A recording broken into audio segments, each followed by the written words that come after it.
Diablo 4's next big moments are actually upon us. This is a game that did not match launch expectations for many people. For dedicated action RPG fans, loads of things were just missing. The game design was messy with how things like the resistances, multiplicative damage multipliers worked, leveling was brutally slow, unique chase items didn't feel good for people, bag space was a nightmare. What was the deal with that horse? The initial patches nerfed people too damn hard. Regrinding renown was its own little thing. Then Season 1 came out, and let's be real, Season 1 was not the biggest thing in the universe, all while people were looking at Path of Exile and thinking, wow, that's kind of impressive. They've managed to put in a auto-battler as their new seasonal mechanic. How insane. And then, of course, many Diablo players got introduced to the rather fantastic map system of that game. And what this all means is that Season 2 has a hell of a lot of work to do, and Blizzard are trying to maximize the impact of that by bringing the game onto Steam, which is the first bit of news in today's story. It'll be releasing on Steam in 5 days, which of course means we will have the ensuing hilarity of seeing whatever the hell goes on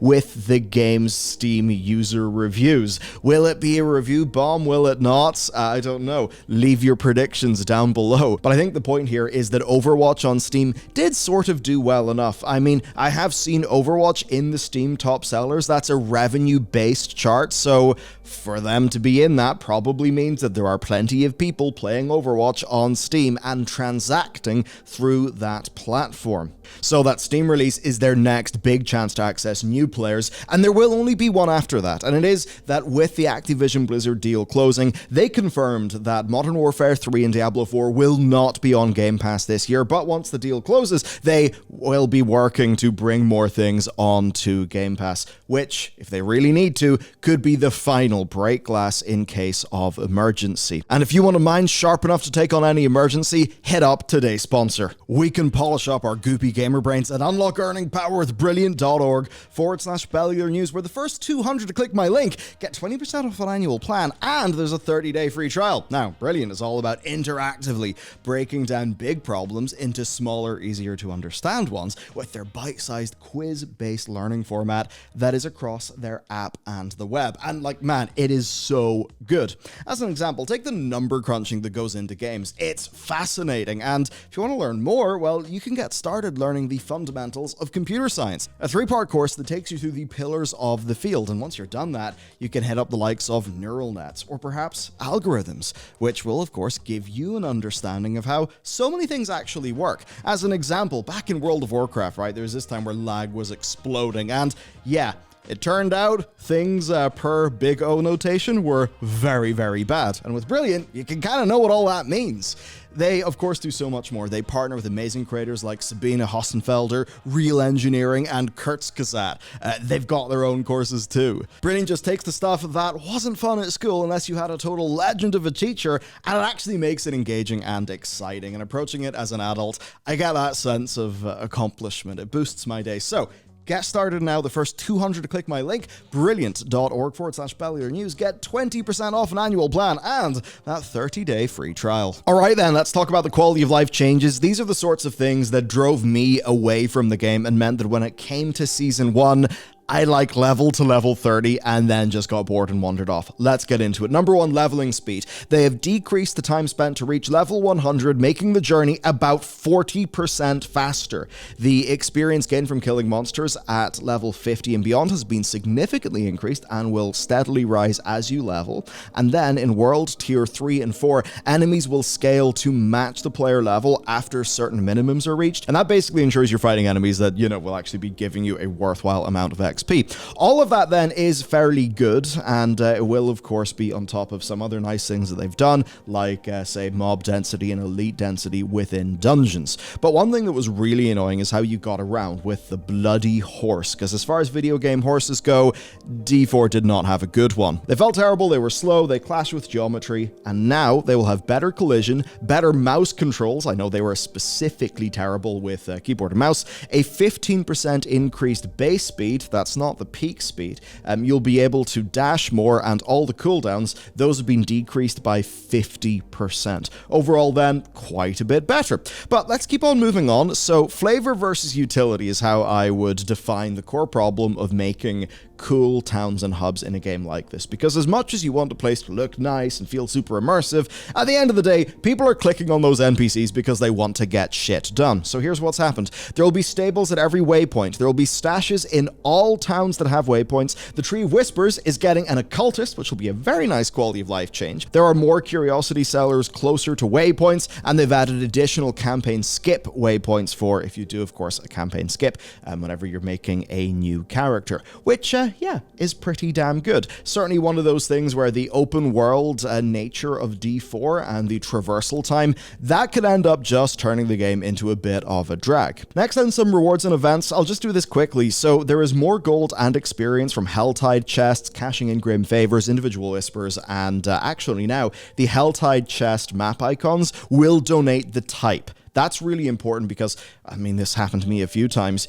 You would end up near the end of a Helltide wanting to open some chests, but of course you'd probably want to open one of the better chests, and if you hadn't fully explored the area, that could be a real pain in the ass where you could just end up having to go to the nearest available chest because you don't really know, like, if the other ones you're going to find or that you've bumped into in the past are like a certain level. So I think that's actually really, really nice. There's also slightly more frequency for the Legion events with a bit more warning, and the world boss timer is down to 3.5 hours from 6. Speaking of bosses, though, they've actually added 5 end-game bosses. Now, these are, of course, unlocked based on succeeding different tasks across Sanctuary.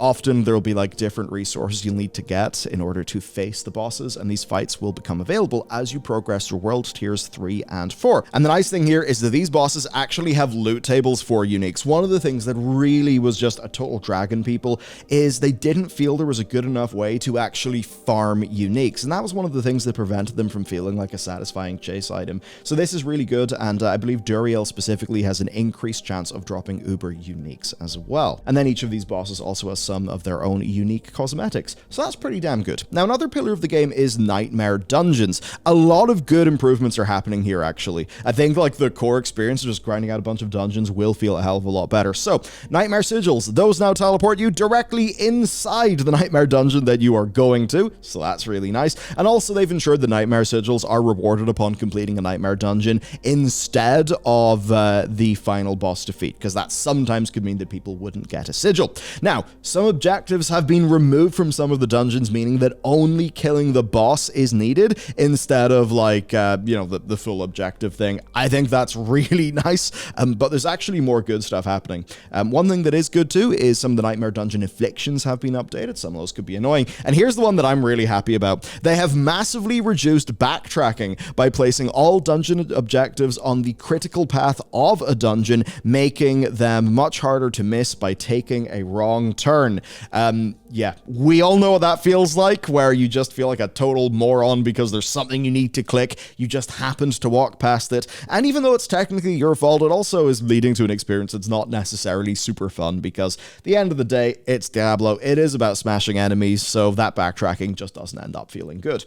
Also, they have redesigned many of the dungeon layouts. End caps have been added to ensure dungeon layouts don't feel too linear. Paragon glyph experience gains have been increased, and for all dungeons, so not just nightmares, they've made the dungeon events more worthwhile and enticing by increasing their monster density, and this is one of my pet peeves, NPCs should no longer be killed with one hit in world tiers 3 and 4.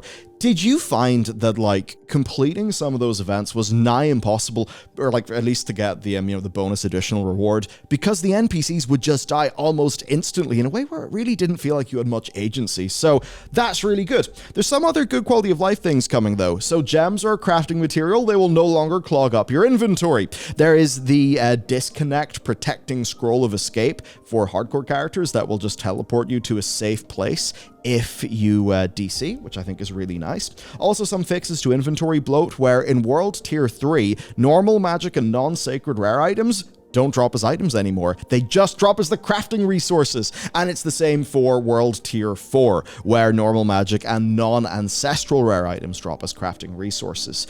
This is just great. One of the constant annoyances with the game is how often you have to go back to town just to sort through your gear, because ultimately you kind of just wanted the crafting resources from so many of them. So this basically just cuts out that whole step. I think this will improve the signal to noise ratio of the looting experience of the game. And they are cognizant, of course, of the impact on the amount of gold that you get, because a lot of that gear you could just sell for gold instead of, salvaging into materials. They have increased the gold drop rates to compensate for that. And they've also made it so that higher level monsters in world tiers 3 and 4 drop sacred and ancestral items of greater item power potential. So overall, really damn good, and there's a few more quality of life things to talk about too. So all earned renown rewards persist between seasons and characters. This means your skills, your potions, your maximum O-balls, your Paragon points. It's more things than just what they had done in time for Season 1, and this will apply to Hardcore as well. You can mark coveted items as favorite, which will prevent them from being salvaged. They've also added the option to skip the campaign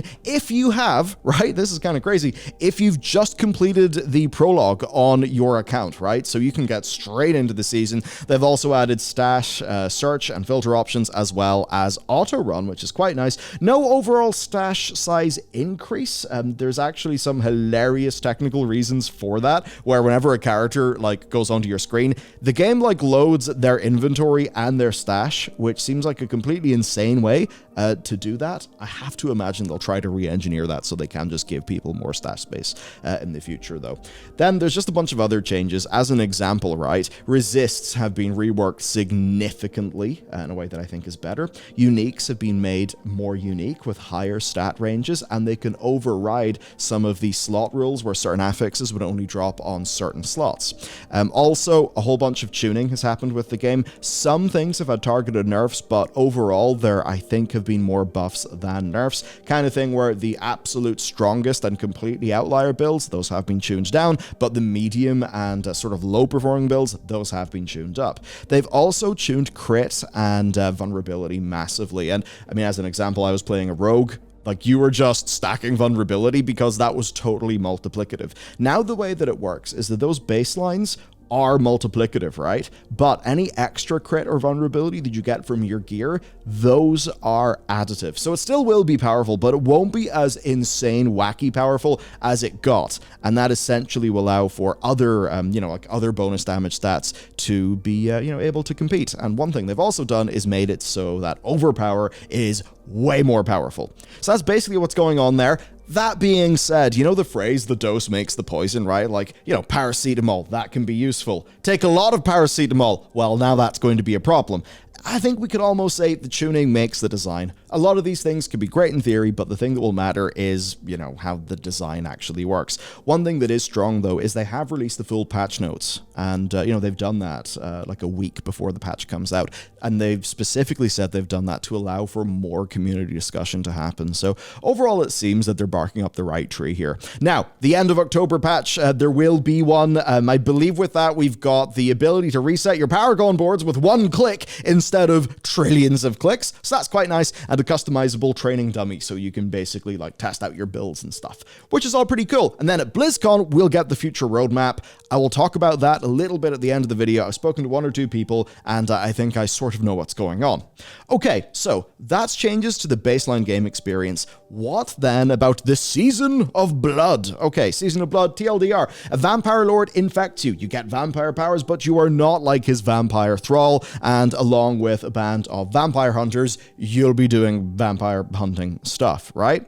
And as you can see here, you can equip up to 5 of these vampire powers on your character. And basically the way that this whole thing works is that it's fueled by a currency called Potent Blood. You gather Potent Blood from slain enemies, you can upgrade your vampiric powers with that Potent Blood, and yes, you can have a total of 5 of the 22 vampiric powers that are in the game active at any one time. So, the way that this works is you can see that you upgrade them with the blood, but we have here this activation cost. Now, these are called pacts, and there's 3 types of pacts: ferocity, divinity, and eternity. These basically drop on something called pact gear. Okay, now the pact gear can be somewhat modified by the player, where you can cleanse the pacts and then add some specific ones on that gives you some flexibility. So that's basically how that works, right? You activate them with pacts and you can upgrade them using the vampiric blood. However, the vampiric powers, what do they do? This is actually looking fairly decent. They are divided into major and minor powers, right? Costing like different amount of pacts to activate. And they also come along with a new keyword called Vampiric Curse, and I'll just read it out. Killing an enemy affected by your Vampiric Curse stores their soul. Casting a defensive, macabre, or agility skill will unleash stored souls to attack nearby enemies, and you can hold up to 8 souls. So, basically, you're holding souls. Those can act as a little bit of a resource. I'll just do a few of these. So for some of the minor examples, one of them is your ultimate skill gets some cooldown reduction and its damage is increased based on the dots that you've got up. Another one is increased damage to enemies that are under a loss of control effect that can also instantly kill non-elites. For some of the majors, right, one of them is when channeling a skill, you form a pool of blood beneath you. And when you're channeling a skill in one of those pools of blood, your channeled skills deal 40% increased damage and you gain 30% damage reduction, and a pool can only form once every 8 seconds. So you can totally see how that could synergize with a whole bunch of different builds, and I suppose lead to some fairly interesting gameplay. There's another one that means that when your core skills overpower an enemy, and remember, overpower has been buffed, you will spawn 3 volatile blood drops. When you collect the blood, it explodes, dealing physical damage around you, and every 20 seconds, your next skill is guaranteed to overpower. So, thinking about some overpower builds, thinking about the kind of crazy AoE and lots of explosions, that could be quite fun. Another one means that hitting an enemy with a basic skill grants you 4% attack speed for 10 seconds. That can stack, though, up to 5 times. That's 20% more basic skill attack speed. But remember, there are other things in the game which will increase your basic skill attack speed. I imagine that could get kind of loopy, but anyway, once you reach your maximum stacks, you enter a Vampiric Blood Rage, getting 160% basic skill damage and 15% move speed for 10 seconds. Honestly, that could be pretty sick to play. And there's another one that makes your evade turn you into a cloud of bats, which makes you unstoppable for 4 seconds, and enemies along that path take 160% physical damage and are inflicted by the Vampiric Curse. So you can see how all of these things can kind of play together, right? Overall, those seem like interesting abilities. It seems to tie in, of course, with this packed gear. Overall, yeah, seems fairly good to me, and it does come with a new event called Blood Harvest, which is a big source of potent blood and packed armor. It's one of those open world events. It will always be active in at least one of the zones that it can be active in. Essentially, vampires spawn everywhere, locals get imprisoned, events spawn in, some of which are actually new events that are themed around the vampires and the blood. So there's bosses to kill, events to do, people to kill, blood to collect, keys to collect, which you can then use to free the prisoners. This all gets you reputation. That reputation can earn you rewards, and things like your packed armor, your vampiric powers, they can be tied into these blood harvests as well. So overall then, that is the patch and that is the season. Of course, remembering this season is it is available to play for for free, right? This is not a paid update, but of course it does come with a battle pass that also has got the version of the battle pass that's the premium one that contains a whole bunch of tier skips and all of that lovely modern gaming goodness. And yes, it still is the same old Diablo 4 store where things are really kind of ridiculously expensive in a way that just kind of makes it feel bad. But overall then, where I'm left with this is in a few ways, because I do think, I just have this heading here to remind myself called, Did They Make the Wrong Game? And that's just that the more sort of cinematic ambitions of the prologue and the kind of immersive, moody open world with all the little stories, some of which are actually pretty damn good, it's like that clashes with the sort of game that a lot of the more hardcore ARPG players want to play.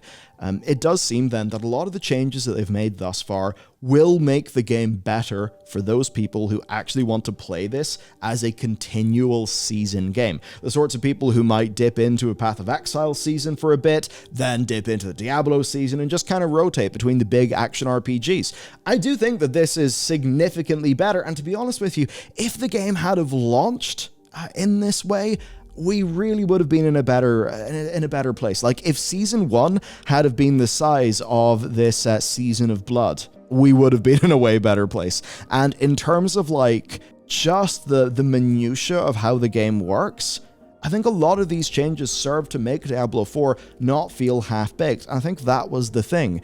D4, when it came out, felt half-baked. It had loads of content, much of that content was very good, but the sorts of things that it was missing, those are the sorts of changes that just take like months of playtesting and honing and refining and iterating and polishing. And I suppose the issue that you have with a big monolithic live service game like Diablo 4 is you have so many developers working in this project that, do you have time to sit there and polish and delay it by 6 months? Because delaying this by 6 months has a massive knock-on effect to every other team. Because being realistic, like, they could have a team working on the next Diablo game, they could have a team working in the next Diablo expansion, and of course they'll have their seasonal team. At one point, the number of developers on this team was said to me to be in and around 600 developers. Of course, looking at, say, World of Warcraft, it's 600 to 700 developers as well, and it really does show us that Blizzard's internal teams have staffed up to be,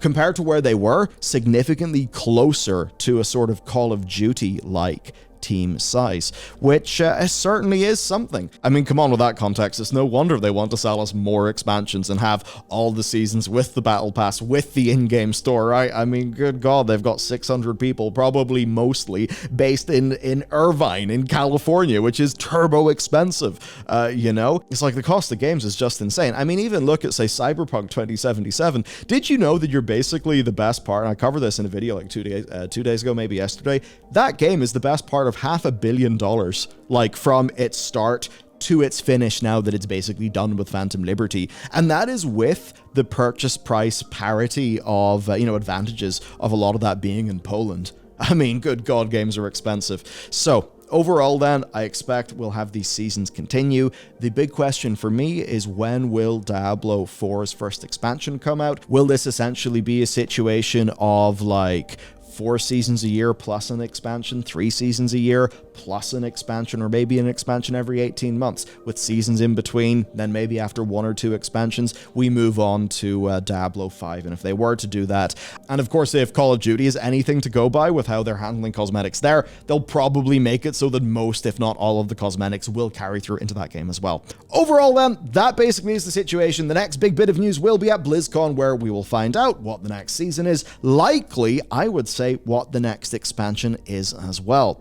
Overall, my opinion here is that the game is in a far, far, far better state. If it had have launched in this state in terms of quality of life, honing, iterating, polishing on the core, just user experience, then maybe the story of Diablo 4 will have been pretty damn different. I suppose for me the big question is, whenever this launches on Steam in 4 or 5 days, what will that Steam review score be? Will it be something that reflects now a fundamentally vastly superior game to the one that launched? Or will it still be a case of just that sentiment carrying over? Because look, if the seasons were just okay, but D4 had have launched with a lot of that quality of life, the tone of the conversation would have been different. Because now, whenever they release, I think, what is objectively almost all improvements, I think people can still quite validly say, too little, too late. Which I suppose must feel kind of insane to the developers based on just how many people and how much work is going into this. But that just goes to show like how competitive this market is, especially when you're competing against grinding gear games who have been doing this for a very, very, very long time and, have really got it down to a fine art. So, I would love to know what your experience is, and if you want to support our show and honestly just get a really genuinely fantastic service, check out Brilliant in that description down below. It is what helps keep this channel alive. So, that's it for me. Let me know what you think, and I'll catch you next time.